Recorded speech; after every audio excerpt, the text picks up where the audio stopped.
All the media friends, this press conference of All Arunachal Pradesh Students Union APSU is basically on 2 points. That's the COVID-19 pandemic and about the SSA teacher recruitment fiasco. At the very outset, we on behalf of APSU and on behalf of the people of Itanagar Capital Region welcomes the state government decision to go for 1 week lockdown. This has been one of the persistent requests and demand of the union to the government that government should enforce such a lockdown after the aftermath of growing spike of the positive cases in the capital region. And today, the respected Chief Secretary of the state has announced that capital will be locked down for 1 week. We welcome that decision by the state government. And the first part is the COVID-19 issues. There are certain issues that we have been requesting the government from time to time to contend this one. And one of the major, this one has been accepted by going to lockdown. But there are still some issues which we are going to place through this press conference. The first point is the objection to the government order for allowing public offending of the religious places of worship. Another point is temporary restriction on outsider returnees coming into the state. Retesting of all primary and secondary contacts of the 2 families of COVID-19 positive workers. Mandatory sanitization testing of goods vehicles entering the state. The state government should also impress upon the appropriate authorities of the central paramilitary forces like NDRA, BRO and other central organizations that are working in the state. And we have seen yesterday that the district administration had already issued an order on that. So these are the issues on the COVID-19 overall of the state and of the capital region. And the second, that will be the nitty-gritties will be briefed by the chairman of the issue, Majataku. And the second part is regarding the requirement process of Sarva Shiksha Abhiyan. The objection, the demands, the request, it's already in the public domain. Last time, the question was arised here. And we have at that time also categorically told that because at that time we didn't know exactly that kind of cabinet decision exists. The question that was put up here only opened up our eyes, and after that we had a meeting with different officials. So yesterday and on 2nd July we have submitted a memorandum to the 2nd July we have submitted a memorandum to the Honorable Education Minister on this same issue regarding this one, and we have requested him that some clauses of the cabinet decision is defective, that inclusion of PRI members and 2 respected people of the district, that has to be defined elaborately. So we have rejected that, and we have returned to the Honorable Minister. Yesterday we got a clarification from the Secretary Education, and we have gone through her this one clarification, and we have also put in our this one objection to that, because what we saw in her clarification, she has said that 20% mark, all the this one marking system is based on the earlier examinations of like class 10, 12 and the college level, and also only 20% mark of percentage is given to the interview board, which will be headed by the Deputy Commissioner. Under him,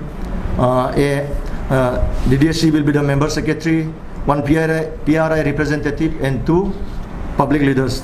So we have once again expressed our this one grievances to her that PRI representative and the 2 respected people of the district should be immediately striked off, and in that place subject experts should be included. So That's a very small demand, but these are demands that will have a long ramification in the long run for the healthy growth of the education sector in the state. तो इसके बाद जो आगे का जो Covid का जो नीति गति से इसको हमारा वाइस प्रेसिडेंट एक्सप्लेन करेंगे. Thank you.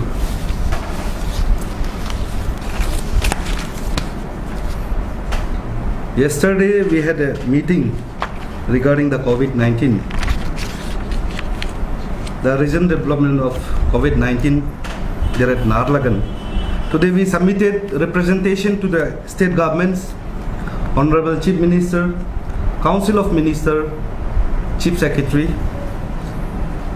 We have few objection in the various points related to this. APSU number 1 point, objection to the government order for allowing opening of religious place of worship. जितने भी जो religious जो place है, जो religious institution है, जो पहले भी आप लोग ने सुना, APSU हमेशा objection डाला, उसका कारण से कुछ दिन बंद रहा, तो still we feel that कि उस order को continue करना है. The reason is that ये जो हम लोग already eye witness है in this regards.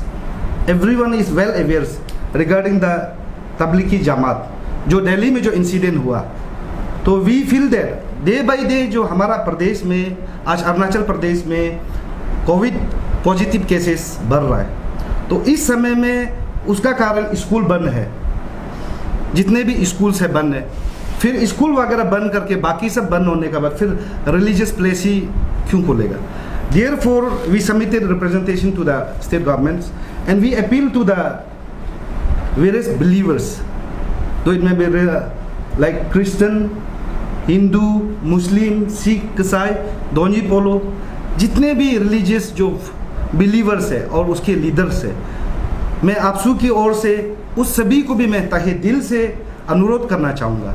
अगर इस समय में हम लोग religious place खोलने से कल को कम्युनिटी स्प्रेड का काफ़ी चांसेस है.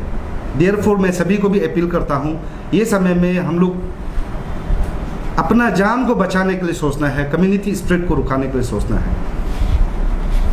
And second point is that temporary restriction on outsider returnees coming to the states. कुछ महीना पहले जितना जो आया, बहुत लोग ने हमें सवाल उठाया, आपने आने दिया, हम लोग को बहुत लोग ने कहा, वी एक्सेप्टेड दैट, लेकिन हम उसको क्लियरिफाई करना चाहेगा आज आप लोग का माध्यम से. हमारा लोग को वहाँ पे दिल्ली में, मुंबई में हम मरने देने के लिए भी तो छोड़ नहीं सकता है, उसको तो आने तो देना पड़ेगा ना, क्योंकि जो भी था वो किसी का बेटा है, वो किसी का बेटी है, वो किसी का भाई है, किसी का बंधु है, वो अपना ही है. वो यहाँ वापस नहीं आएगा तो वो कहाँ जाएगा. और वहाँ पे जो रेशियल डिस्क्रिमिनेशन जो बाहर में हो रहा था, आप सब अवेयर है, तो इसलिए हमें आने के लिए मजबूरन हम लोग को सरकार को बात करना पड़ा है कि बाहर का को आने देना है. बट टुडे आज रीजनली स्टेट गवर्नमेंट ने एक डेडलाइन दिया, द 30 जून जो डेडलाइन दिया था फॉर रिटर्नीज, तो ऑलमोस्ट सारा जो है ऑलमोस्ट आ चुका है. जो आना नहीं चाहता वही वहाँ बैठा है.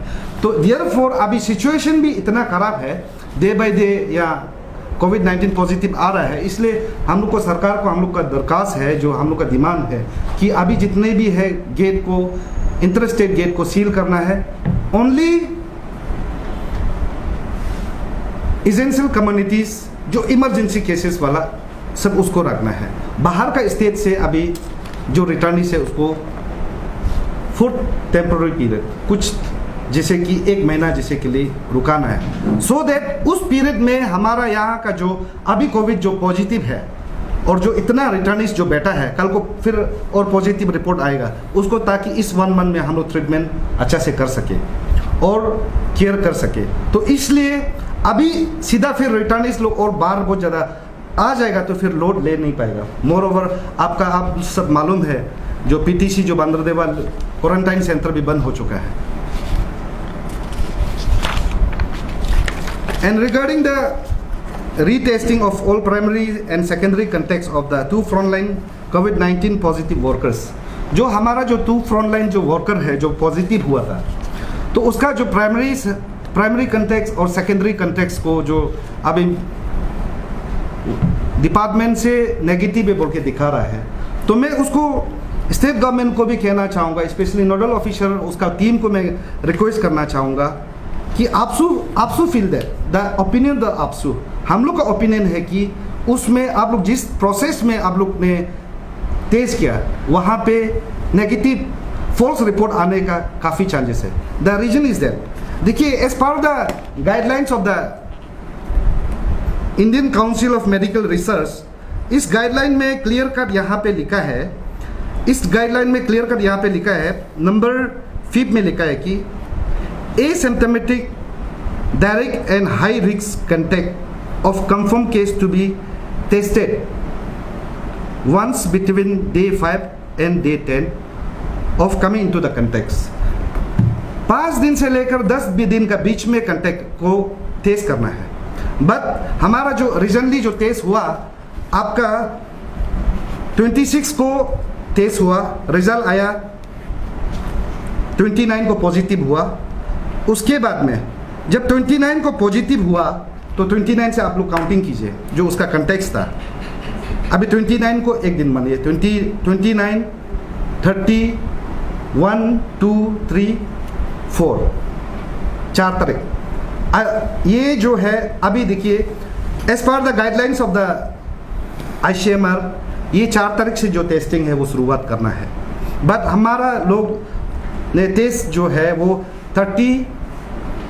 1 तारीख 2 तारीख में उसका सारा आज तक ऑलमोस्ट रिजल्ट सब आ चुका है, और जो प्राइमरी कंटेस्ट सब नेगेटिव जो अवेयर है, आप सब अवेयर है, लेकिन हम लोग बोलते हैं कि वो फॉल्स रिपोर्ट आएगा, आ सकता है। इसलिए therefore it's appeal to the concern authority, ये हम लोग का अपील है और डिमांड है कि प्राइमरी जो कंटेक्स्ट है उसको रीटेस्टिंग करना है।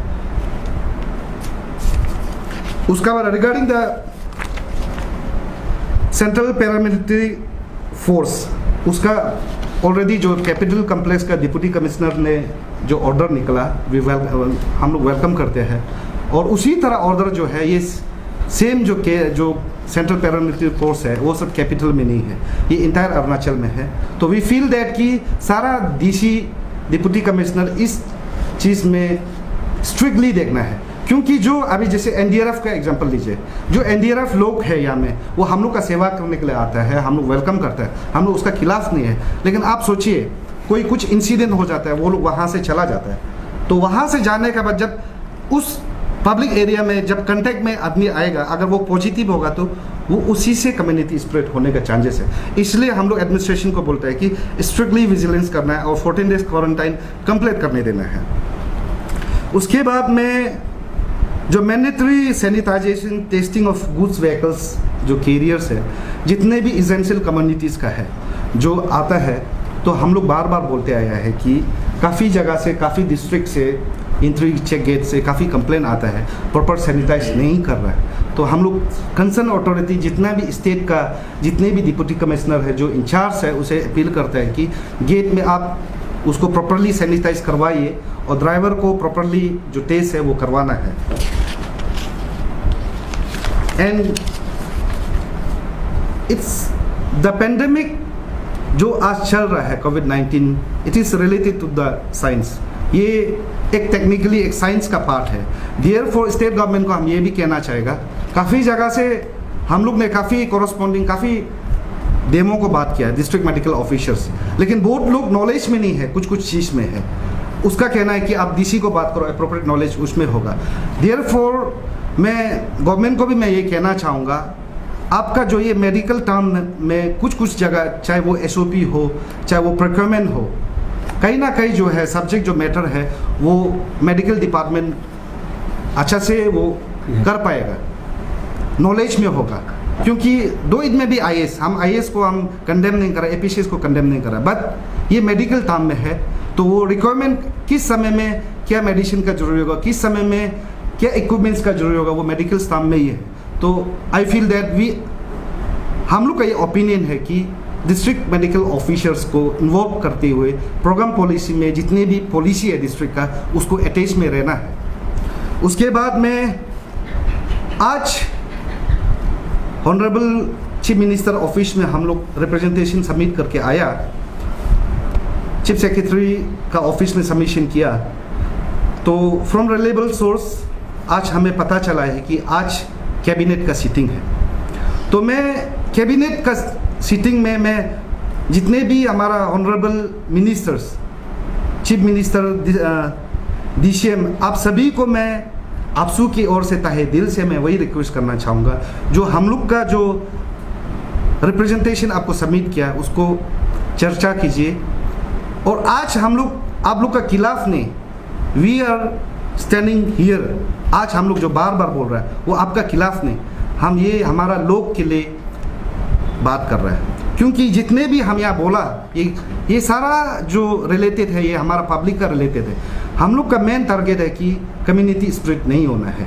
तो इसलिए हम विश्वास करता है, जितने भी कैबिनेट मिनिस्टर है, हम विश्वास करता है कि आप लोग इस मुद्दे पर चर्चा करेगा और आज शाम जब कैबिनेट का नोट आएगा हम लोग को अच्छा रिजल्ट मिलेगा। और एडिशन टू दैट, मेरे जो GS के स्टेटमेंट को हम सपोर्टिंग करते हुए मैं रिगार्डिंग द SSA वाला को भी हम बोलना चाहेगा। कैबिनेट मिनिस्टर लोग, आप लोग देखिए, यहाँ पे अरुणाचल में हमारा जो एजुकेशन जो सिस्टम है वो आज का दुनिया में, आज का तारीख पे कौन सा हालत है। तो एजुकेशन, कल को कोई ऐसे टीचर को रिक्रूट कर देगा, कोई ऐसे टीचर को रिक्रूट कर देगा, आपका वहाँ पंचायत का इन्वॉल्वमेंट से ऐसे टीचर रिक्रूट करेगा, कल को हजारों लाखों लोग का स्टूडेंट का लाइफ बर्बाद होगा। इसलिए मैं, अगर आप जो पावर डिवोल्यूशन बोलता है, पंचायत पावर डिवोल्यूशन, जो सेक्रेटरी मैडम कह रहा था, तो मैं ये कहना चाहता हूँ, अगर आप पावर डिवोल्यूशन करना है तो पंचायत का लीडर को आप स्कीम में कीजिए, डिस्ट्रिक्ट का डेवलपमेंट एक्टिविटीज़ में कीजिए, एजुकेशन सेक्टर में, टीचर रिक्रूटमेंट में इसको बिल्कुल मत कीजिए। इसको आप so strongly oppose this move. उसके बाद में